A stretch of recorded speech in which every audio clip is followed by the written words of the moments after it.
Hanging around after last orders, still so far from home. Hi Taurus, welcome to your January 2025 horoscope. Happy New Year. I hope you had a good start to the new year so far, and then if not, I do hope that the rest of it does get a little bit easier for you. We have actually not a lot of astrological happenings in the sky in January, but the ones that we do have are very prominent and very important. Before we get into it though, I wanted to share some very exciting news, and that is that I'm hosting a live event here in Amsterdam, the Netherlands. I'm hosting this event together with Atelier Clay.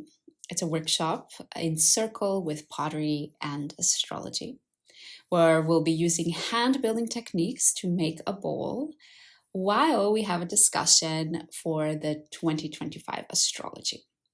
So if you love pottery and you love astrology, check out all the details down below in the comments. I would love to see you there. And if you would like to reserve your spot, then go ahead and email this email that's on the screen. Now, let's get into January and what you can expect, Taurus. We start off on January 3rd with one of those big boys, which is the opposition between Mars and Pluto.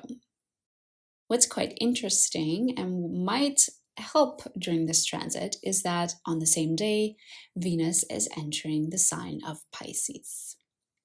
This opposition between Mars and Pluto is happening in your 4th and 10th house.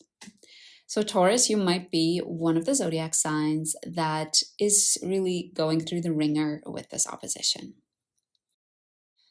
The opposition between Mars and Pluto can represent some frustrations, feelings of being stuck. It can represent some power struggles. And especially for you, Taurus, we are seeing this between your home life and your career. Perhaps there is a tension and a pull between those two areas of your life.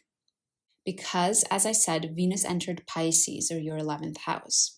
See if you can tap into this dreamy, easygoing energy with Venus being exalted there in Pisces. See if you can tap into it, help you through this transit by maybe zooming out of today and thinking longer term about where do you want to go, where do you want to find yourself in the next 5 to 10 years. Perhaps leaning on your community and your friend groups to also help you through this difficult time.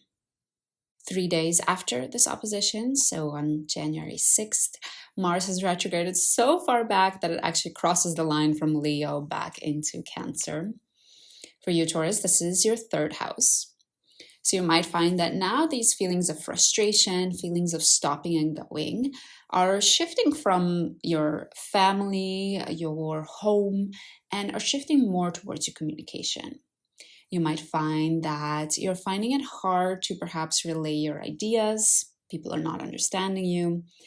Or if you do actually teach or write, if those things are part of your everyday, you might find that those are just not gelling and not going as smoothly as they usually do. A couple of days later, on November 12th, we have another one of those big boys, which is the North and the South node entering the signs of Pisces and Virgo. This is a big change. The nodes will be in these two signs for 1.5 years. For you, this is your 11th and 5th house. And you will find that there is a need for you to move away from the shadows of the 5th house and more towards the positive areas of the 11th house. So what that means, you might need to move away from this side of you that is overindulging in the pleasures here and now, and move more towards this side of you that plans for the future, has more of an idealistic, hopeful, loving type of future to look forward to and work towards too. that's all I'll say for this nodal shift for now, just for the sake of time.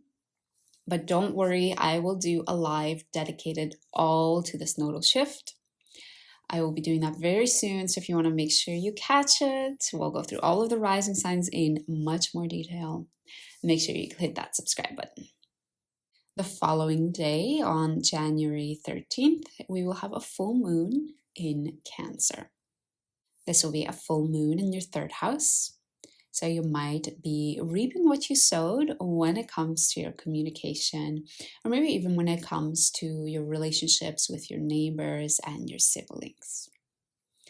What's quite interesting about this full moon is that Mars is quite close by. And remember, Mars is retrograde. The fact that, a Cancerian full moon can bring a lot of emotions, and we have a Mars retrograde, which means we might stuff our Martian fighting angry energies internally. I would like to caution you to just be mindful of that.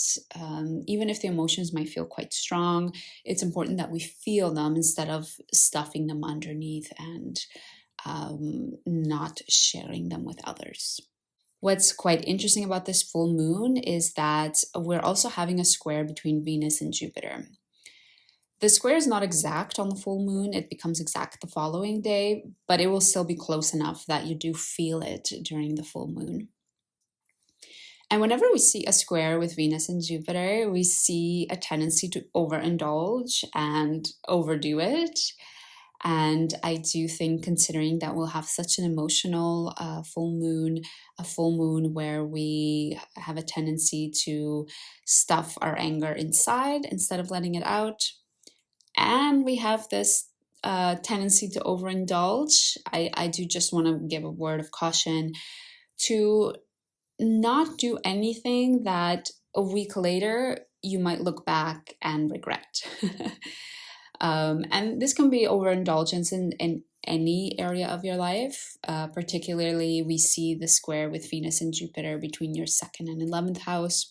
So it could be financial overindulgence. It could be overindulgence in terms of the friends and groups that you belong to as well. So just be very careful that you don't overdo it in those two areas of your life.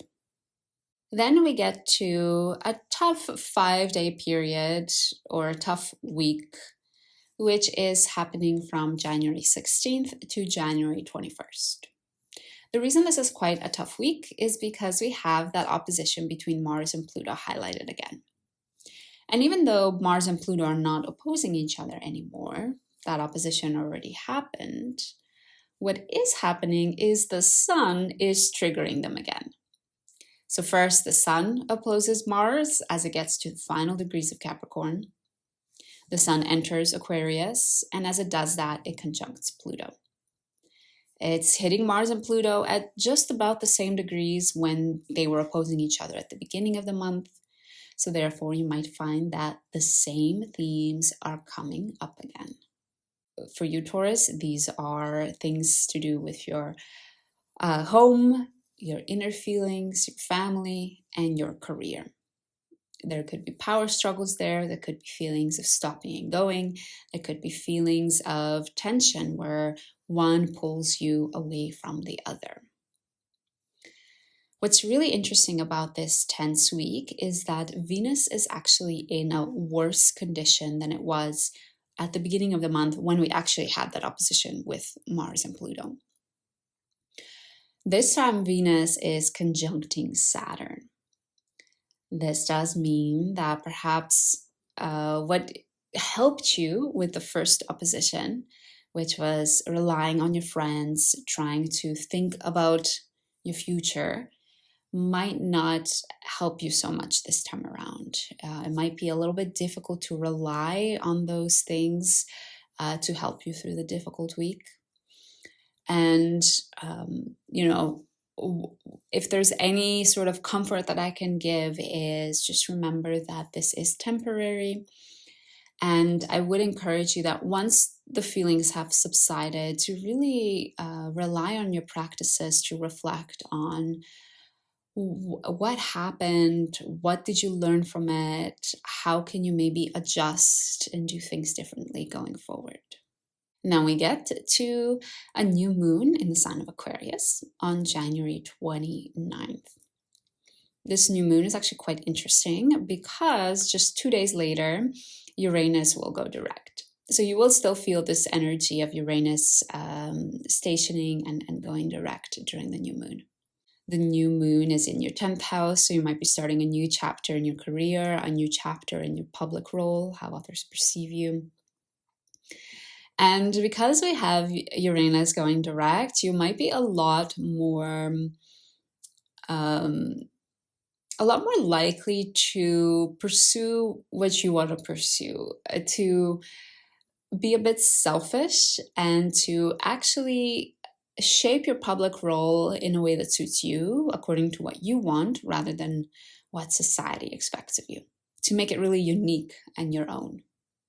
And what I really love for you, Taurus, is that Venus will be working towards a conjunction with Neptune in the North Node in your 11th house.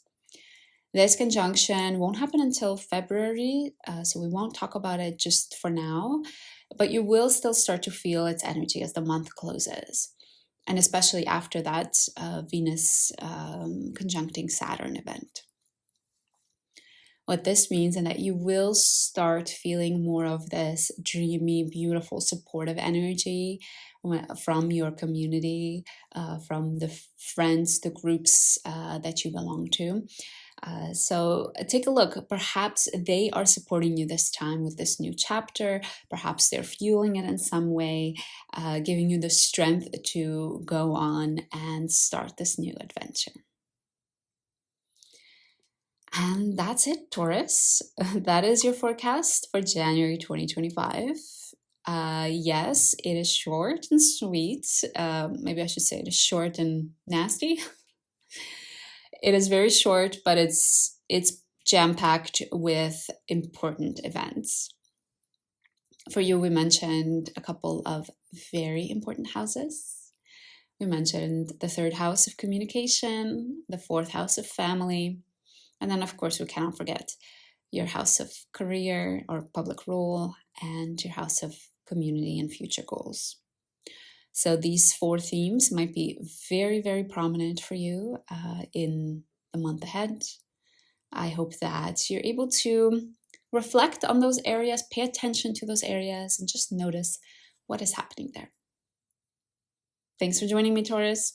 Don't forget about the workshop that I'm holding in Amsterdam on January 25th, in circle with pottery and astrology.